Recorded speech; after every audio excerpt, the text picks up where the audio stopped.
All three of these stories were shared by real people, and none of them ever received an explanation for what happened. In my town, the rule isn't written anywhere. There are no signs posted, no warnings in the local paper, no announcements at town hall meetings. But everyone who grows up here knows it, the same way you know not to touch a hot stove or wander too far into the woods alone. You don't stop after midnight. Not on the roads that cut through the outskirts, not for headlights behind you, not for someone waving from the dark, and especially not if your engine dies. I didn't learn the rule from my parents. They never talked about it directly. None of the adults did. It was something that passed between kids and half jokes and uneasy glances, the kind of thing you laugh about during the day and lie awake thinking about at night. I grew up in a town so small it barely registered on a map. One grocery store, one gas station, a diner that closed at 8 because there was no point staying open later. Cornfields stretched out in every direction, broken only by long, straight roads that disappeared into darkness once the sun went down. At night, the town felt hollow, like someone had scooped out the noise and left behind an empty shell. The rule came up for the first time when I was 16. My friend Kyle had just gotten his license, and like every small-town teenager with a car and nowhere to go, we spent our nights driving, windows down, music low, talking about nothing in particular. It was late summer, the air thick with the smell of cut grass and dust. We were coming back from the edge of town, where the paved road narrowed and the streetlights stopped. Kyle slowed as we passed the last light. "Don't go any farther," I said. He laughed. "Why? Afraid of the dark?" I didn't know how to explain it. I just knew that past that point, something felt wrong. "Just turn around," I said. "It's late." Kyle rolled his eyes but did it anyway. As we turned, his headlights swept across the road, and for just a second, I thought I saw someone standing at the edge of the cornfield. Tall, too still. By the time I looked again, there was nothing there. Kyle never saw it, or maybe he did and didn't want to say. A week later, I asked my older sister about it. "Why don't people stop after midnight?" I said, trying to sound casual. She didn't answer right away. Her eyes stayed on the sink as she washed a plate that was already clean. "Because bad things happen," she said finally. "What kind of bad things?" She set the plate down and turned to me. "The kind that don't make sense. Don't ask about it again." That was the end of the conversation. Years passed. I moved away for college, got used to city noise, streetlights that never went out, people everywhere at all hours. The rule faded into the background, something I told as a creepy anecdote to friends who'd grown up in normal places. Then my dad got sick. I moved back home in late October, the kind of month where the days feel shorter than they should. The town hadn't changed. Same diner, same gas station, same empty roads. The rule came back to me the first night I drove alone. I was coming home from the hospital just after midnight. Visiting hours had run late, and I hadn't noticed the time. The roads were empty, my headlights cutting a narrow tunnel through the dark. About 5 miles outside town, my car sputtered. Then it died. The engine cut out so suddenly it felt like the world had gone silent. I coasted to the shoulder, heart pounding, the only sound the ticking of cooling metal. I sat there for a full minute, hands on the steering wheel, telling myself it was fine. Cars break down, it happens. Then I looked at the clock. 12:07 a.m. The rule snapped back into my mind with terrifying clarity. Don't stop after midnight. I tried the ignition. Nothing. The engine didn't even turn over. No signal on my phone. The road stretched empty in both directions, cornfields pressing in close on either side. No wind, no insects, just stillness. That's when I saw the headlights behind me. They appeared suddenly, far down the road, moving slowly toward my car. Relief washed over me so fast that almost hurt. Someone would help. Someone normal. The headlights stopped about 50 yards back. They didn't turn off. They didn't move closer. They just sat there.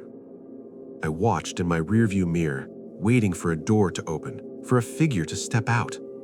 Minutes passed. Nothing happened. I got out of my car. The air felt wrong immediately. Heavy, pressed close to my skin. My footsteps sounded too loud in the silence. "Hello?" I called. No answer. I took a few steps toward the other vehicle. The headlights were bright, blinding, making it impossible to see what kind of car it was, or who was inside. "Do you need help?" a voice called out. It came from everywhere at once, not from the car, not from the fields, just around me. "Yes," I said, my voice shaking. "My car died." There was a pause. "Come closer," the voice said. "It's not safe there." Every instinct I had screamed at me to stop, to turn around, to get back in my car and lock the doors. Instead, I took another step. The headlights flickered.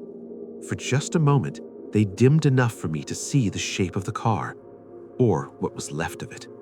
It was rusted beyond recognition, doors hanging open, interior stripped bare, no engine, no seats, no one inside. I stumbled back, heart racing. The headlights flared bright again, erasing the image like it had never been there. "Come closer," the voice said, softer now, almost kind. I ran. I didn't look back. I threw myself into my car and locked the doors, my hands shaking so badly I almost dropped the keys. I sat there, breath coming in short gasps, waiting for something to happen. The headlights behind me turned off. The darkness rushed in so fast it felt like being submerged. A few seconds later, my engine started. No warning, no struggle, just a smooth, normal ignition. I drove the rest of the way home without stopping, without slowing down, my eyes fixed on the road ahead. The next morning, I went to the diner. The old men who always sat by the window looked up when I walked in. One of them met my eyes and nodded slowly, like he knew. I sat down, my hands wrapped tight around a cup of coffee. "Car trouble last night?" the waitress asked. I hesitated. "Yeah, out on County Road 6. Her smile faded. "You didn't stop, did you?" "I had no choice. The car died." She looked at me for a long moment, then leaned in close. "Next time," she whispered, "keep driving, even if the engine's screaming, even if you see headlights. Because if you stop, something else will notice you did." I never drive after midnight anymore. And every so often when I'm lying awake at night, I think about that voice. How familiar it sounded. How much it wanted me to come closer. And I wonder how many people in my town didn't know the rule.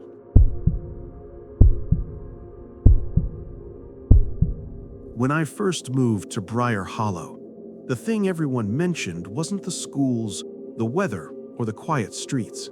It was the doors. "You don't need to lock them here," my landlord said, handing me the keys to the small 2-bedroom house I had rented. "Nobody does." He said it like it was a selling point. Briar Hollow was the kind of town that looked perfect in real estate photos. One main street, a handful of side roads, neatly mowed lawns, and houses with peeling paint that somehow still seemed charming. The population was under 1,000. Everyone knew everyone. A missed birthday was front-page news in the weekly paper. People waved when you drove by, even if they didn't know your name. I'd just taken a teaching job at the local high school. After 10 years in the city, the idea of a quiet, safe place sounded perfect. The first night, I locked my door out of habit. The next morning, my neighbor knocked. A woman in her 60s, gray hair and a tight bun, leaning slightly on a cane. She smiled too widely. "You must be new," she said. "I'm Evelyn. I noticed your lock was turned last night." I laughed awkwardly. Old habit. Her eyes narrowed just a little. "Well," she said, "you really don't need to do that here." Her voice lingered in my mind long after she left. The way she said "really," it felt like a warning.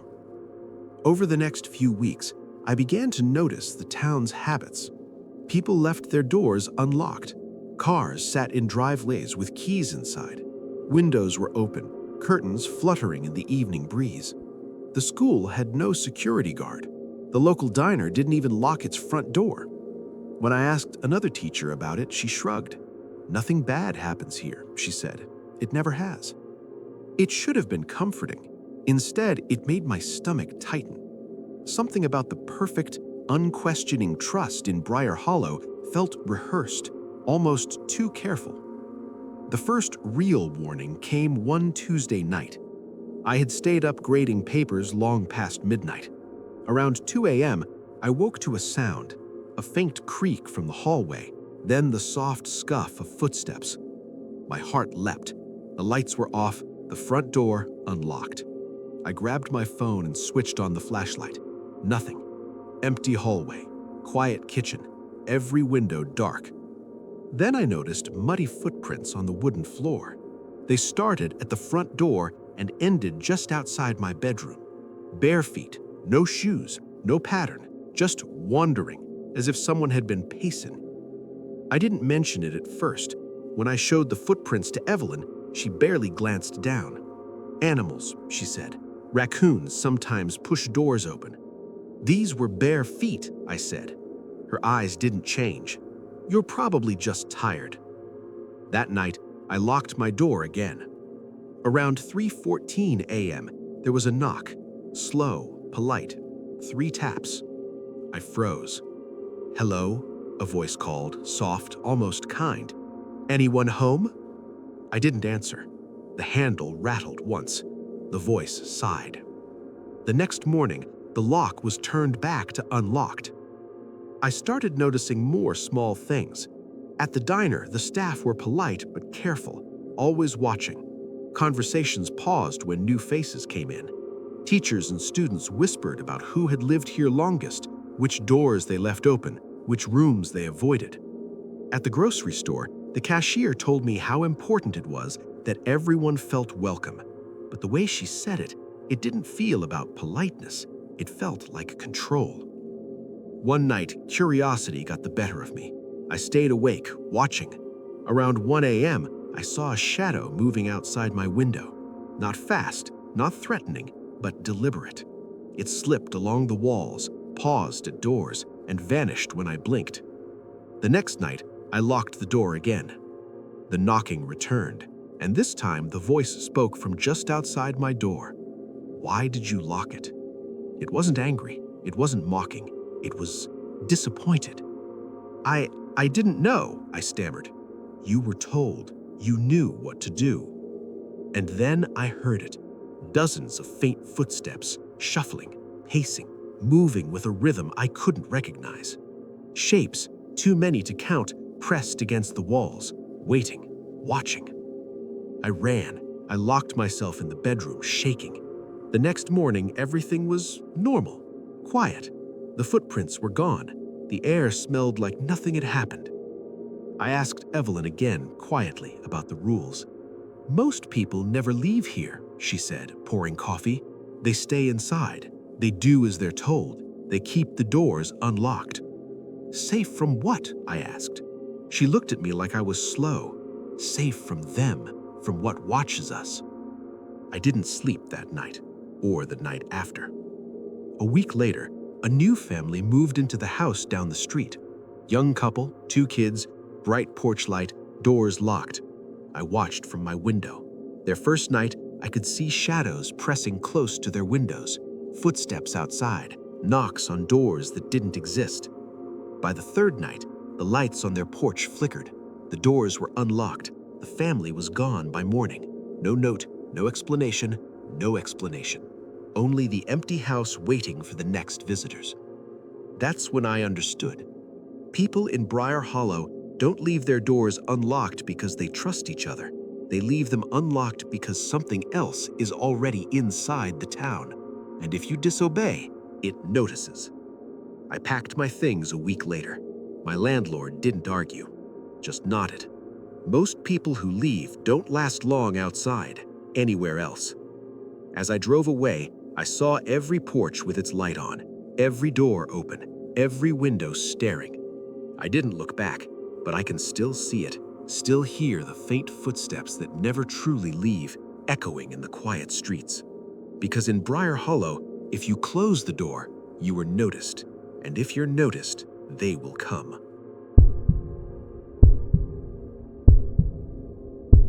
If you stand at the edge of Greywick and look north, you'll see the hills. At first glance, they seem harmless, soft, rolling ridges covered in trees fading into the horizon.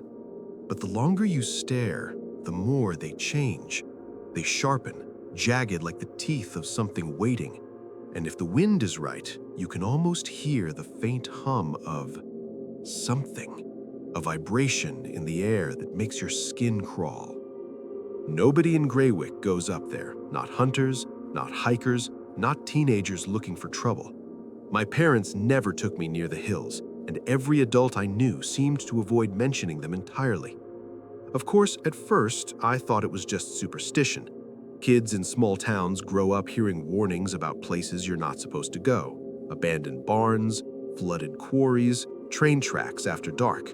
You obey out of habit or fear of punishment, not because you truly believe something is lurking.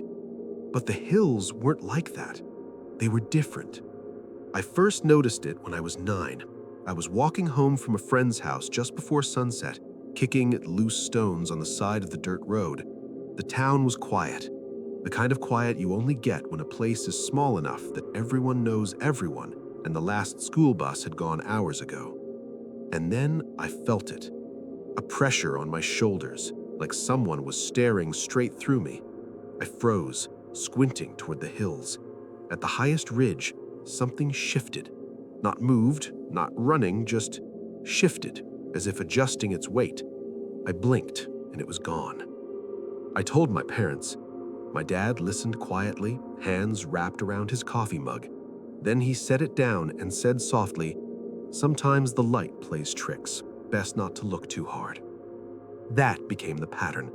Anytime anyone mentioned the hills, the adults laughed nervously, changed the subject, or gave a vague warning. "Just don't go there," they said. "Nothing good happens if you do." But their eyes always flicked toward the tree line, uneasy and haunted. As I grew older, I noticed more. On certain nights, the wind would shift and carry strange sounds down into town. Low moans, whispers, sometimes a faint scraping that vanished when you tried to pinpoint it. Windows rattled as if someone was walking just outside, though the streets were empty. Every night at exactly 9:17 p.m., the town's siren would sound. Officially, it was a leftover from decades ago, a test of the old emergency alert system. Unofficially, nobody really talked about it, but everyone obeyed its signal. Lights off, doors closed, curtains drawn, children called inside. I moved away at 18 and didn't come back until my mother died. Greywick had shrunk in my memory, the streets narrower, the hills closer. Returning as an adult, I could see the town for what it really was: quaint, sleepy, but uneasy. A town living under a silent rule it couldn't name. The first night back, the siren went off. 9:17 p.m., sharp. I walked to the window out of habit, and my aunt grabbed my arm. "Don't," she said. Her voice was quiet but sharp, the kind of tone that makes you freeze. "What happens if I look?" I asked. Her eyes darted toward the hills. "Sometimes," she whispered, "what's up there notices you. You don't want it to notice." I laughed nervously, forcing a smile. "What do you mean, notice me?" She didn't answer. She never did. That night, sleep refused to come.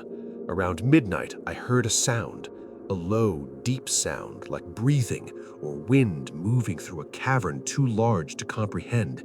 It seemed to come from everywhere at once. I pressed my ear to the window and saw it. Hundreds of small lights scattered across the hills, blinking slowly. Not fires, not hikers, too uniform to be animals, too deliberate to be natural. At the center, a larger shape unfolded, taller than the tallest trees, black against the dark sky, impossible to fully comprehend.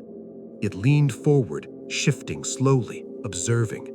My breath caught, and for a moment I felt paralyzed, rooted to the floor by the intensity of its gaze. The next morning, I went to the diner. Everyone was unusually quiet. Conversations paused when I walked in. People looked away when I asked innocuous questions about the weather or the harvest. The adults all smiled, but their eyes carried the same warning I'd received from my aunt. Don't make it angry.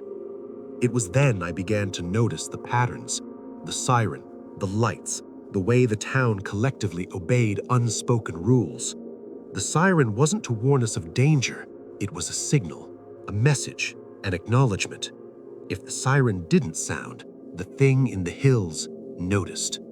I asked my aunt one evening why the town was so obedient, why no one challenged the hills, why they never investigated the blinking lights. "It's about balance," she said slowly, stirring her tea. "You acknowledge it, and it leaves you alone. You ignore it or go against the rules, it notices, and then you disappear." Disappear. She didn't say anything else, but the implication was clear. People who ventured too far, too fast, too boldly were never heard from again. No trace, no clue, just gone. I didn't believe her, not fully, until the night I saw it close up. I'd stayed up, restless, pacing the house at the edge of town. Around 1:30 a.m., I went outside for a breath of cold air. The hills were closer tonight, the shadows stretching unnaturally toward me. The blinking lights appeared again, and suddenly I realized the pattern. They were synchronized, almost communicating, moving subtly, focusing. And then, at the edge of the ridge, one light detached from the rest and hovered, growing brighter. I froze. It leaned forward, stretching impossibly tall, and its gaze fell on the town, on me. My legs wouldn't move. My phone, in my hand, refused to turn on. A voice echoed, not through the air, not through my ears, but through my mind. "You shouldn't be here." I ran. I didn't stop until I slammed the door behind me and locked it. The blinking lights receded. The hills resumed their silent stance, menacing, but still, watching. The next morning, the town carried on as usual. Children walked to school. Farmers tended their fields. But I could see the empty house at the edge of town. A new family had moved in. A moving truck was there, boxes stacked outside, curtains open. I knew before anyone spoke, in 3 nights, one of them would vanish. I left Greywick the next day, driving without looking back. But even now, years later, I can see the hills in my mind's eye. I can hear the faint hum in the air. And I know that somewhere, the blinking eyes are waiting, watching, keeping count. Because if you don't acknowledge them, they'll notice anyway. And in Greywick, if it notices you, it takes its due.